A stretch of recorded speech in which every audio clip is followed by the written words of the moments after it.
Hey, what's up, everybody? Nikolai518 here. Good to be back.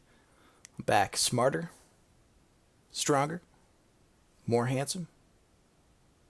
Maybe just the first one. The reason why I haven't been doing videos so much is because I've been back at school, and that's really been my main focus. And it's been nose to the grindstone, and things are going phenomenal, like great, awesome. So I've been thinking a lot about making a video or video series about going back to school. When I went back to school, man, I didn't really know what to expect. Like, there are 1,000 things to consider, and I probably considered 17 of them.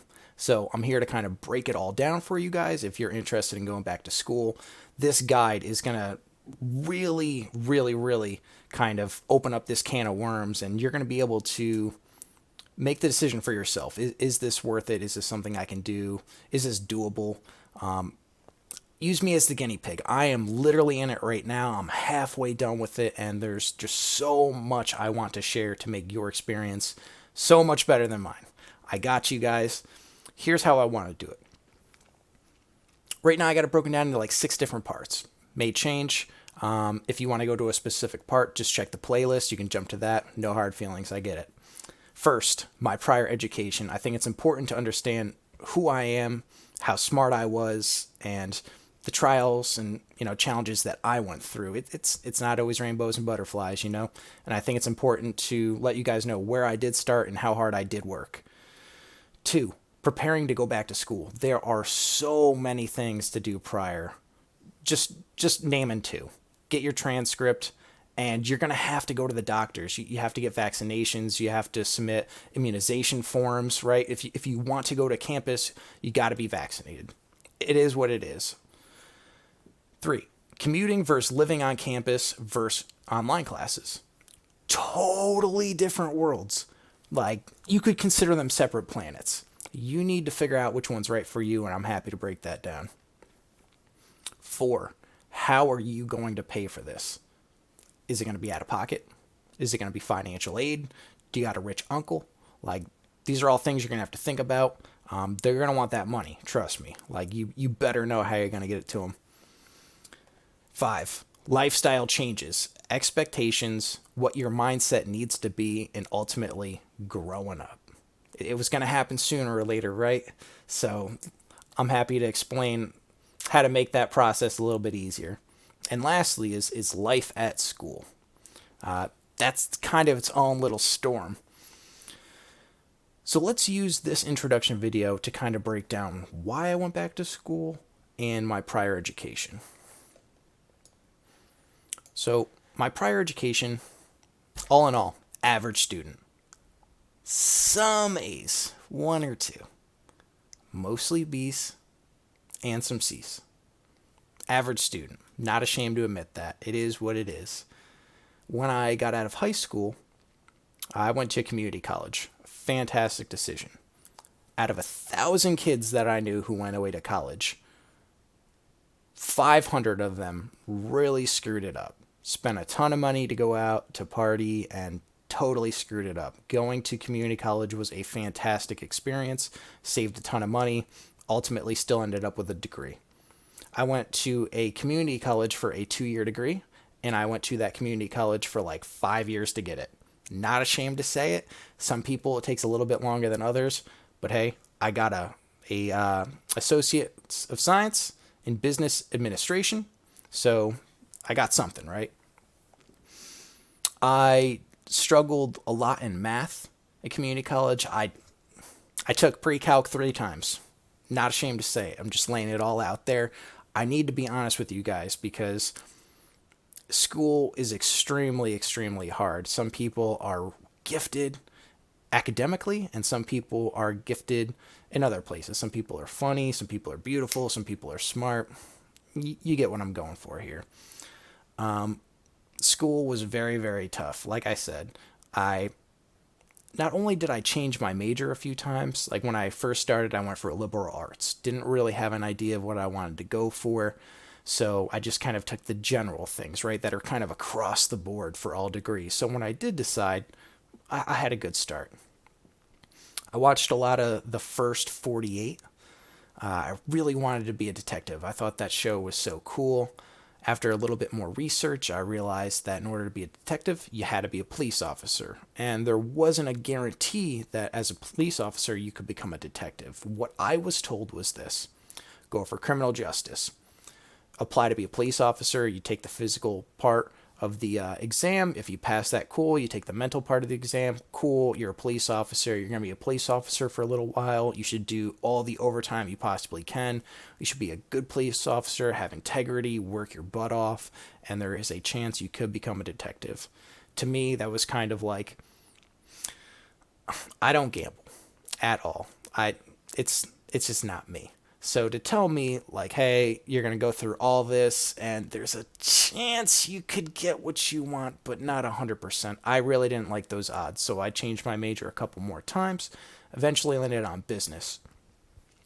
Finally, I got the degree and I was like, I am never, ever going back to college. You're going to have to drag me there, like over my dead body. Never again. After that, I just had a couple odd jobs. Like I was a bank teller for a little bit. I worked at a high-end grocery store. You guys know I worked in Texas for a little bit as a customer support, game master, technical support, account security type deal. And all that was super cool. It helped mold me. It helped give me a good work ethic. It helped me learn different things. The bank helped me have an appreciation for money, right? Like when you go to the ATM and you take out some money, when the 20s are facing different ways and one's upside down and the other one's facing this way, it's unprofessional. It gave me a nice appreciation for money. Make sure it's all the same way. Make sure it's clean. When you hand somebody money, don't give them a ball of money. Make sure it's nice. It's set up. It's in an envelope, right? Like, you got to be professional about this sort of stuff. When I worked at Blizzard, I learned how to speak to all different kinds of people in all different kinds of scenarios, right? Like, it really helped give me those soft skills and those communication skills that I was lacking. All in all, I wanted more. I wanted to do my own thing in the gaming industry, kind of wanted to put my own little footprint there. But also, I had a couple important people in my life kind of pull me aside. And, one of my best friends was like, hey, if it doesn't work out, like, I went to school for computer science when you were going for, business, and, like, look at what I've accomplished. I've got all this stuff going on for me, and I really want that for you too. You're one of my best friends. I love you, man. Like, I want the best for you. And I shook his hand and I said, if this doesn't ultimately work out, like, I'm going to do this, man. Like, I'm going to go back for it. And the second was my dad. Me and my dad, we kind of just had a heart to heart. And long story short, he was just like, look, buddy, just want to make sure, if I'm not here for whatever reason, that you are totally good to go. And that was a pretty serious conversation. And I knew I wanted to make some improvements to my life. So lastly, it was also, if I ever did go back to school, it was going to be for computer science. That was like the only thing I was really kind of like interested in. I always use my computer. I always play games on my computer. So it just kind of made sense. So that's where I started. By no means was I this genius and school was easy for me. Totally not the case. I struggled with school for a very long time. This time around in school, I'm doing things my way. I'm not following, his advice or her advice. I'm doing what works for me. And what works for me is going to school part-time. And I am kicking butt. I've gotten an A in every single class I've taken, and these aren't easy classes. Computer science is a very hard degree. The point I'm trying to make here is there's a lot of factors to consider. When I was going to school at my community college, I was a full-time student. I was working. It was hard to focus on so many different things. This time around, it's more, I'm doing bite-sized, manageable pieces. I can handle 2 classes and I can kick butt. When it comes to 4 classes at once, I just can't do it. It's just information overload. So I really had to figure out what worked best for me. This is just the beginning. I hope that you guys will stick around. I've got a couple more videos to make. Like I said, if there's a particular topic that you are interested in and you do want to check out, just check out the playlist and you can click that and you can watch that. Any feedback, you want to give me, go ahead and leave it in the comment box. I've also got an email, nikolai518@gmail.com. So if you're kind of like on the edge, don't really know, or you just kind of want to pitch your idea to me, hey, I want to go back to school for philosophy, and this is why. I want to work for this company. I'm really interested in this. As a kid, this really influenced me.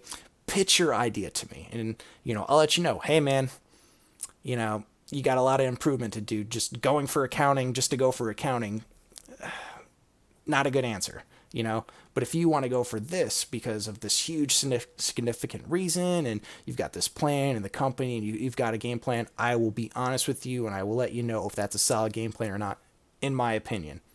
Ultimately, you got to do what's best for you. I appreciate you tuning in, and I hope you will check out the other videos, and I'll catch you next time.